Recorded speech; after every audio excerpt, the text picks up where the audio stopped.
Hello and welcome to Fintech Focus TV with me, Toby Babb. And today I'm absolutely delighted to be joined by Alasdair Haynes from Aquis Exchange. Alasdair, how are you? Good, Toby, great. Thank you very much indeed for having me on the show. It's a real pleasure. Listen, it's a real pleasure looking you sing so well. I understand that you had a few turns through this whole COVID scenario over the course of it. Unfortunately, I was one of the people who caught COVID, and I can tell everybody who watches this that it is not a fun disease to have. I did end up being taken by an ambulance to a hospital and did contract viral pneumonia, and it wasn't fun in any way. So it really is a caution for people out there. Do not get this disease. Do take what the government says seriously. Fortunately, I've recovered. I'm very excited to be fully back at work, and really excited about the future. And looking very, very well off it. We're looking very well. I'm really pleased to hear you're back on form. Listen, I doubt there's too many people out there who don't know a little bit about you and your history, but for those who maybe haven't, first of all, tell us, we'll come on to Aquis in a second, but I love your background. Tell us a little bit about your history. Well, I had a very unconventional introduction into the city, really. I mean, I left school, I did A-levels when I was 16 and left school at early 17 and then wanted to get into the finance. I joined a company then called Morgan Grenfell, which was one of the old accepting houses. There were 11 of them, and worked in the back office and really quite fancied my opportunities or the chances of getting into the trading world. I found it really exciting going into the dealing room. I saw these people screaming and shouting at each other. I was very lucky. I had a sort of very privileged background. I had a private education. And what I did notice that most of these people were very anti the sort of private education. So my interview to get into the foreign exchange trading team took place in a well-known hostelry in the city called the Jamaican Inn, or better known as the Jam Pot, which ironically, the office that I'm in now at Aquis actually overlooks. So it looks like the start of my career. I'm sure there's no coincidence. Will be related to that Jam Pot. But of course, once I was in the Jam Pot, expecting all sorts of questions about exchange, money exchange, etc., etc. It actually involved drinking a bottle of white port and discussing betting on various horses and how many accounts I actually had on for various sort of sporting bets, etc.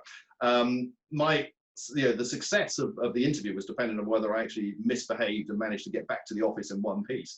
The two things that come from my family are we come from a long line of people who can actually handle some drink and have also been betting on horses for many years.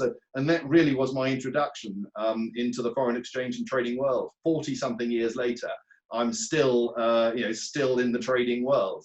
And probably none of that would have happened had I not been in that interview. Of course, if you try and get a job today, when we interview people, we're looking at people with sort of PhDs, computer science, etc., etc. I would have no chance, I think, of actually entering the market now. Still testing them with the white port?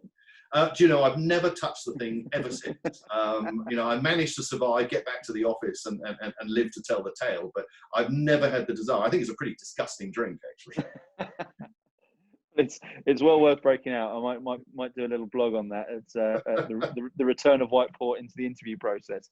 So it's been an incredible journey that you've been on, and sort of as you say, sort of peaking at the moment with Aquis Exchange, and it's been an incredible story over there for you as well. Tell us a little bit about Aquis.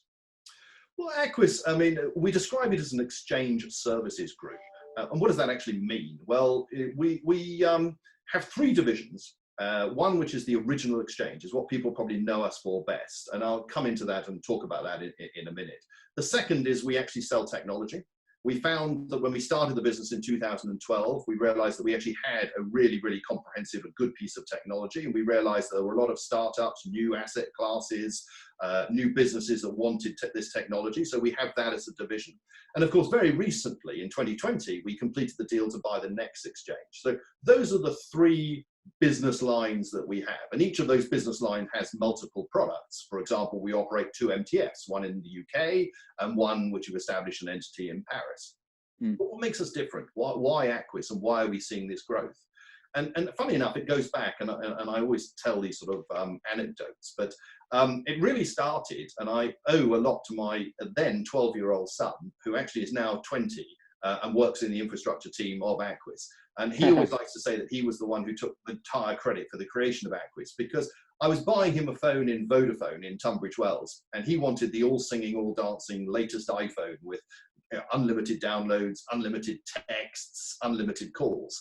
And I thought at the time, he's probably going to be downloading stuff that his mother won't want him to see, or certainly wouldn't want him to see. He will be talking to his mates at night and not necessarily concentrating on homework. So a very angry 12-year-old sat in the car on the way back with a £12.99 Samsung phone and not the unlimited calls. And the penny dropped, absolutely hand on heart. It was at that moment I suddenly realised, what is going on with Vodafone, and what are they? They are a utility and they operate a subscription model. And being the type of person I am, I suddenly, well, this subscription model sounds fascinating. Maybe it's my nature of being, naturally a Scot, and therefore Scots are famous for probably being quite careful with their money. But the marginal cost of zero had huge attraction. So I read these papers on subscription and was completely blown away. I mean, just looking at you, I can tell you that, in your life today, you have multiple subscriptions. You will probably almost certainly have a phone contract. You will probably watch Sky. You will probably watch movies through Netflix. You will probably listen to music through Spotify or Napster. You will probably shop with Amazon Prime. And what is fascinating about the subscription world is it changes human behavior. Do you know, people who subscribe to Amazon Prime, on average, spend more than double the people who actually don't subscribe to Prime. And this evidence is very, very clear. And I was thinking that in a marketplace, I mean, being in the industry for a very long time, the one thing that we all complain about is the lack of liquidity, the lack of turnover. And one thing that the subscription model has shown, that the amount of movies listened to, the movies that are made, or music that listened to, or phone calls that are made, have grown exponentially since the subscription model has been introduced. And I thought that what better way of bringing in this model into financial services. Now, careful what I say here, but the subscription model is a very, very transparent model, very clear. And that is something that financial services, if we're truly honest with ourselves, has not actually reveled in transparency. In fact, many times, I know, having worked for many, many firms, that transparency is not something, and the more opaque something can be, actually, the more one can necessarily charge. So it has taken time, and I think it has always, we believed it would take time for people to change over to the subscription model.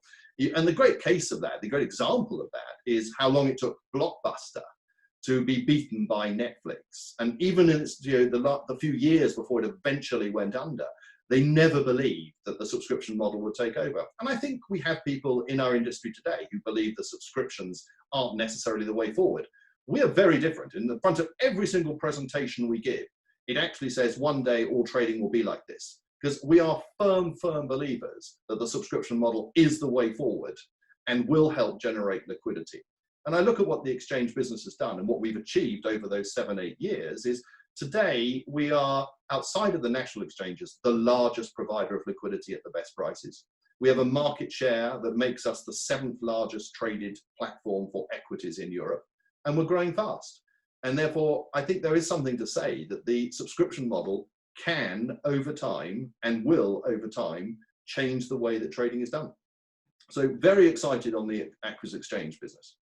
I think that's just incredible to hear, and it just makes, when you can simplify something and put it through from in such obvious terms, it suddenly just makes a lot of sense, doesn't it? And it's no wonder that it's been a sort of incredible and very fast journey for you guys over that sort of period. 7th largest exchange in Europe now, as you say. Where does it go for you? What's the plan? I think as I said, our ambitions are not small, and I do believe that we should be one of the top global exchanges in the future. And that's why you need to be an exchange services group. I think if you just turn up being a platform, we can grow the platform and we can continue to grow market share significantly and continue to grow the number of customers. But you need to have a number of strings in your bow. And I think here, which is why the technology business is so interesting for us. In fact, we've invested pretty close. We actually announced last year we were putting £1 million into investing in people to help us expand and grow the technology business that we have. And the reason behind that is that I think things are transforming in the number of asset classes. If you look out here, we provided the technology for a new company in Lloyd's of London called Acanova. We're providing their matching engine, which is the first electronic insurance product. We're providing a bond exchange on infrastructure. We're supplying a cryptocurrency exchange with their technology. We provide the first ever competitor to a national exchange in South Africa, which was the A2X market. We supply their technology. We supply technology to major banks, to proprietary trading firms.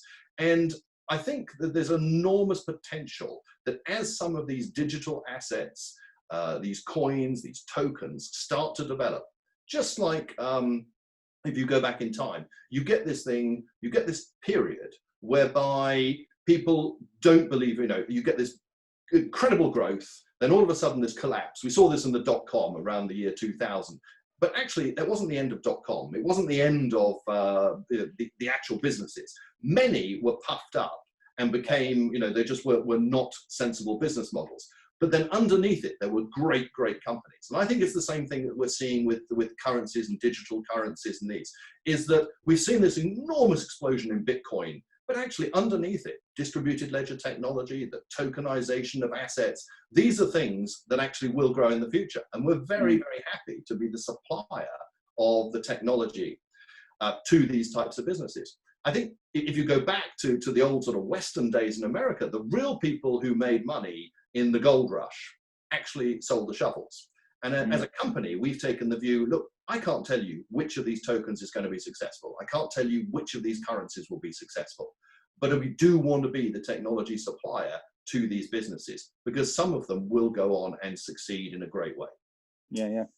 The third part of our business, of course, is what we've bought recently, which is the Next Exchange.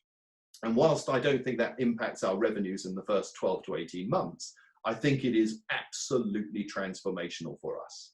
And the reason I say that is that I don't think there's ever been a more important time, certainly in the last 100 years, where growth companies need to raise capital and need to find and raise capital in an efficient way. Now, I'm the first. I've been in the industry for over 40 years. I am not an expert in the primary market. Our only experience, and my only experience of primary market, is actually when we listed Aquis 2 years ago on the AIM market. Absolutely delighted with the listing, absolutely delighted how we've performed afterwards and what impact the listing has. So very much a supporter of the IPO process. However, it did cost us a substantial amount of money. It did take us 9 months to actually achieve that goal. And I think that can be done far more efficiently. What we've seen is a huge de-equitization of small cap companies over the last 30, 40 years. It's not a question of the last 10 years or 12 years since the credit crisis. It actually has been in decline for many, many years. And part of the problem here is if you look at the public markets, there actually hasn't been any great innovation, use of technology. And that is primarily because it's been a monopoly. And although there have been a number of attempts to break that monopoly, no one has actually gone out there and innovated in a way that I think is going to cause that monopoly a problem. I think we're going to be very different. And I believe we're going to be very different. And we put a consultation paper out, which anybody is welcome to read, which is on our website today. Because I think the mistake that most competition has made in the past is to try and do an IPO and just go out there and compete with the AIM market or whichever growth market in Europe and do it on price.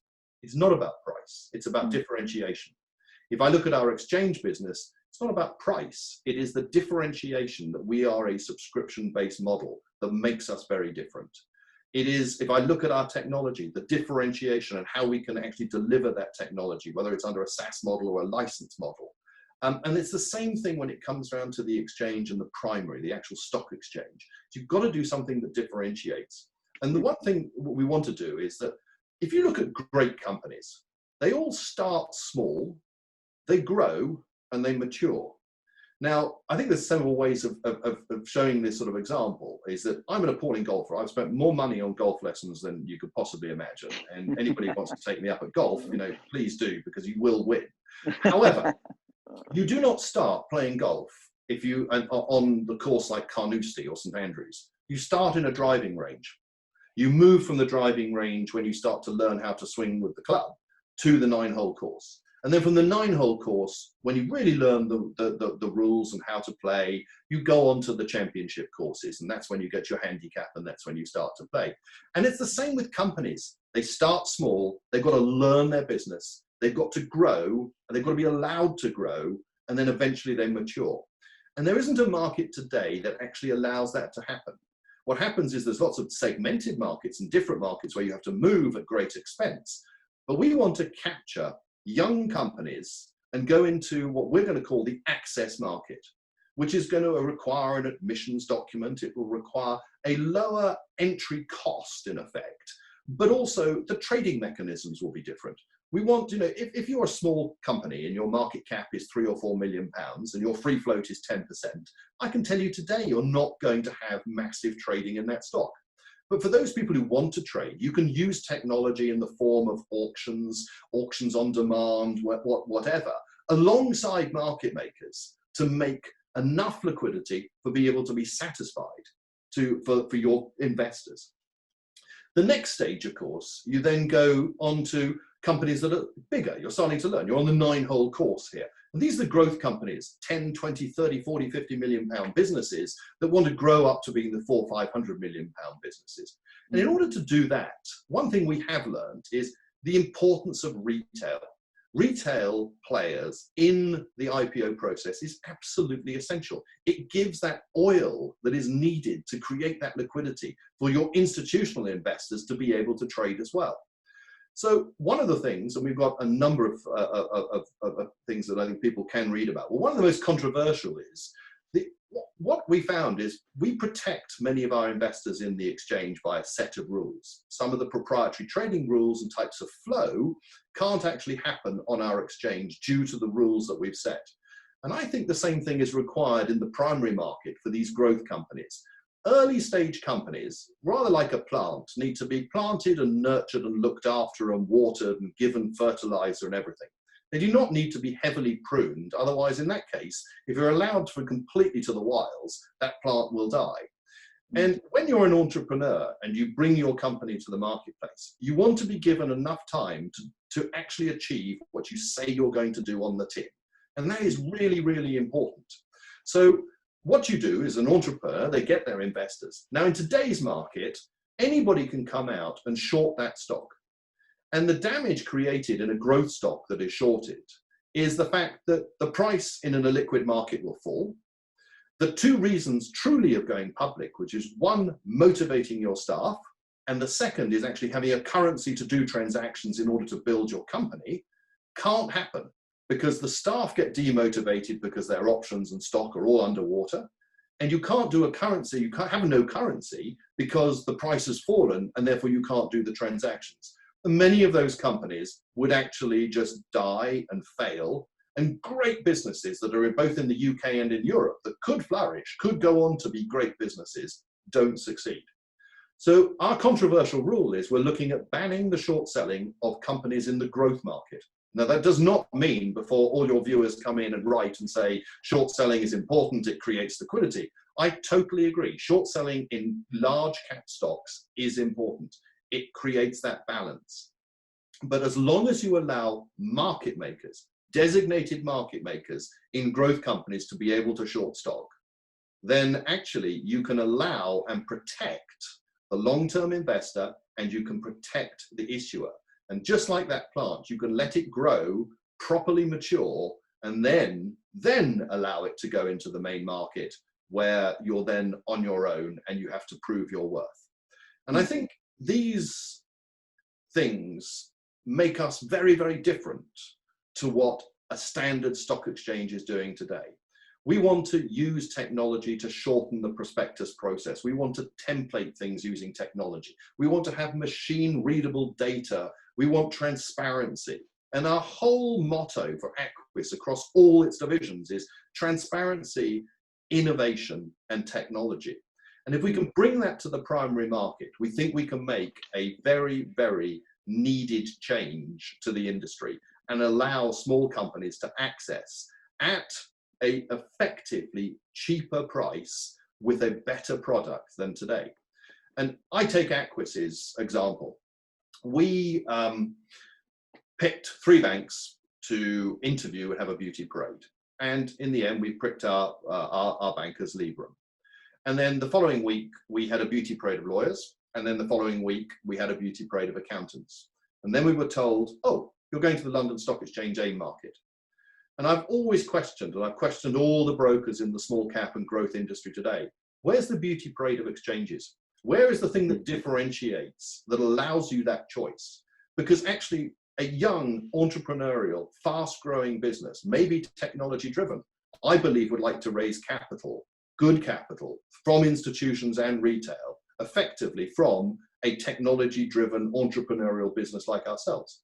Now, there will always be people who want the 200-year logo that the London Stock Exchange gives, but competition is incredibly healthy for both of our businesses, and that is exactly what we intend to do, is provide competition in the primary market space with an alternative and differentiated business. Yeah, I think that's fascinating. And it's sort of just listening to you talk through that in wonderful simplicity, sort of, I guess sort of encapsulates all of your background today. Yeah, you probably call yourself a disruptor throughout that sort of 40-year career you've spoken about so far. And it's paying dividends, right? Because it's looking at a problem that you mentioned there. I started my career in the city in 2000, I think it was, and 2001. That was a great year for the recruitment industry. 2001 suddenly hit the bubble in quite a big way. But as you said, it sort of just repositioned and those businesses. The growth of digitalization was just starting as opposed to finishing at that sort of stage. And it allowed a different and much more beneficial for humanity's sake route to come through. What's happening and the way that you've looked at this again with Aquis, to me, seems to be creating another opportunity to think differently and provide all the benefits that you've just spoken about. And it's having results and return for you. Tell us a little bit about how Aquis has fared through this pandemic, as whilst a number of companies have suffered and contracted, you've actually grown relatively aggressively in the circumstances, and the business. Again, let's not be tone deaf here, because I know it's a difficult period, but I think it's well worth shining a light on the positive that you guys have found from the negative as well. Well, I think we've been fortunate, and I've always lived by the motto, better be lucky than clever. But on the basis that, we have been fortunate. Exchanges and high volatility as a result of COVID is not actually detrimental to turnover. So, obviously, if you're managing message traffic numbers go up. But there's always, one should never crow about this. This is a tragedy. You're talking to somebody who's had COVID. I've had friends and I know people who have died as a result. This is an awful thing to strike the world. It is something that the world is going to have to adapt and change to. And it's not going to just go away quickly. We have to be able to adapt our models. Now, we've been fortunate in building our technology. We could operate entirely remotely. We were fortunate enough that we wanted to spend this money, which we actually announced back in November, December last year, and hire people. There's never been a better time to hire people who may be laid off or furloughed as a result of what's going on here. I mean, the important word of all the things I've just said is change. Change is one of the things. I am probably slightly odd. In fact, probably not, and many of your viewers will say completely odd. But actually, change is something you should thrive on.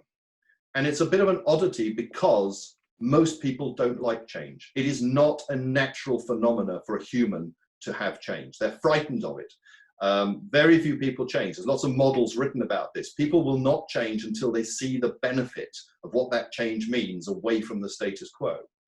And I think one of the things I've said in the past, which is the most important thing about change and the biggest fear of change is change itself. And people don't like it. People don't want to change. We're seeing this today in the trading hours, about talking about trading hours should change. And we're not one to argue. If our customers want to have shorter trading hours, of course we'll go for that. If our customers wanted longer trading hours, we would go for that. We'd have to listen to what customers want. But I think the point that is really being made about change is the market is going to change because of COVID. And one of the things we've learned in that change is the use of technology. We're talking here. We're having this meeting, which in the past, I'm sure would have been together in the same room, but we're not. We're doing it remotely. Every meeting that I've had, and we have more meetings than probably I had beforehand because there's less time you don't have to travel from one place to another. The future is never going to be the same for our market than it has been as a result of this, not because of the disease itself, but the use of technology and the way we communicate. What is going to happen to conferences in the future? What is going to happen to travel? What is going to happen to office space? And all of these things are going to be looked at. I don't believe we're ever going back to the way we used to be. And I found from talking to the staff who are at Aquis, most, not all, but most have actually hated the idea of working at home to start with, and have grown to love it over the period of 3 to 4 months, when they realize you don't have to get up at 5:30 in order to be at the office by 7. You can actually get up at 5 to 7, and in my case here, walk into my special needs son's bedroom where I've set up my office and start work. And these actually enhance productivity. And that is all about change. Now, in this case here, COVID forced change, because it wasn't a choice. You didn't want to travel on the underground or the trains or the buses and whatever form of transport, because the fear of catching it. And that fear was greater than the status quo. So we changed. And change, I think, is the most fascinating part of our business. Everything I've done, whether it was in the creation of ITG, whether it was in the involvement in Chi-X and building that business, or having this enormous fun that I'm having now with Aquis, it is all about, you talk about disruption, but it is actually forcing change on people who, when they start, don't want that change, but when they've seen the light, they actually do want to make that happen.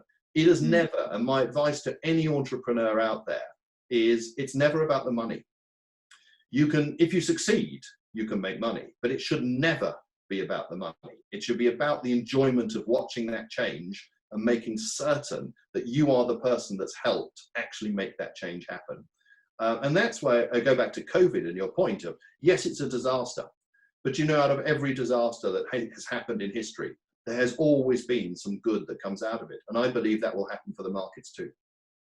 So with regards to that, I mean, it's very interesting to me about where there's sort of two schools of thoughts, one of which is, you know, over the course of the next few years, we will see a sort of remedy, months or years, depending on how, which way you look at it.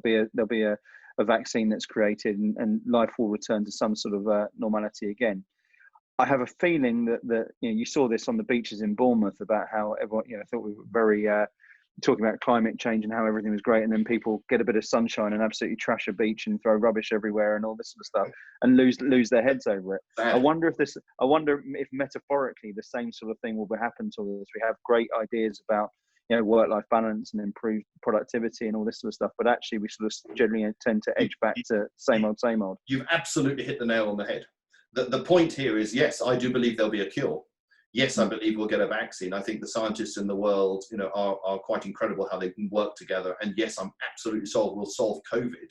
But that doesn't necessarily mean we won't see change and we're going to go back to the way things were. Because we've done these calls through communication, which we've got today, because of the networking, because of the way that the effects of COVID have made us change, means that I think actually we can become more efficient. And the words really are all about how can you be more efficient from work from home for some of your staff? And the answer is undoubtedly yes, in my view. Yeah. And with regards to that, there's also the school of thought that the efficiency comes from the circumstance at the moment, that there are less distractions, particularly in the first half of all of this, less ability to go out, and as the summer comes and more people are working from home and people get more used to that, there'll be less productivity around it. There was the Wuhan slump, I think was called, where people sort of started to log in by less than 50% into online classes and such, like in schools and so forth. And I just wonder whether that sort of productivity is is around the situation, or whether it is a long-term circumstance around it. What are your thoughts there?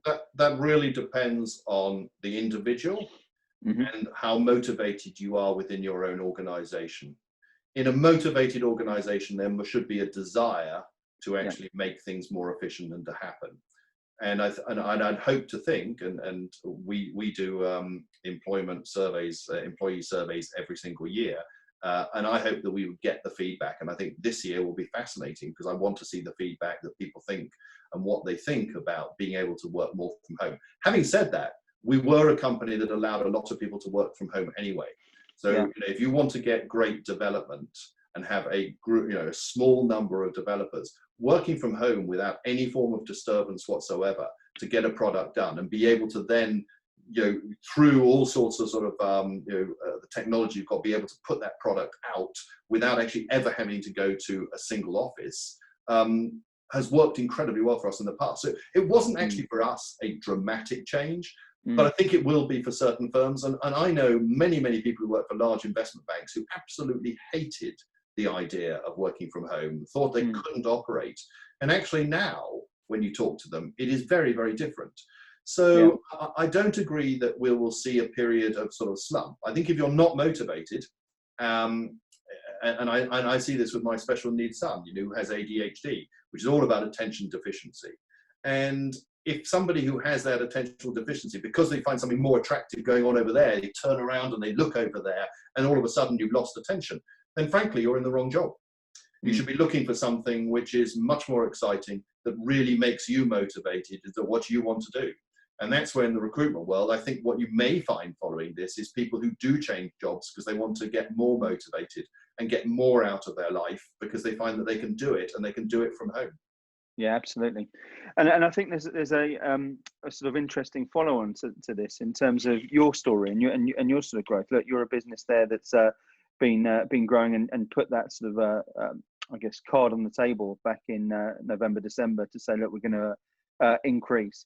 What an interesting and fascinating sort of situation that must be for you to have, now a significant percentage of your business who you may never have met actually in person and are working in a completely different way. How have you dealt with that? Well, that's true, because we took on 8 staff who came from the Next Exchange, and we have hired 7 people since. So there's 15 staff, and we have 50 people in total in the group today, and it's a large number. But we've met them all online. We've talked. We've interviewed people online.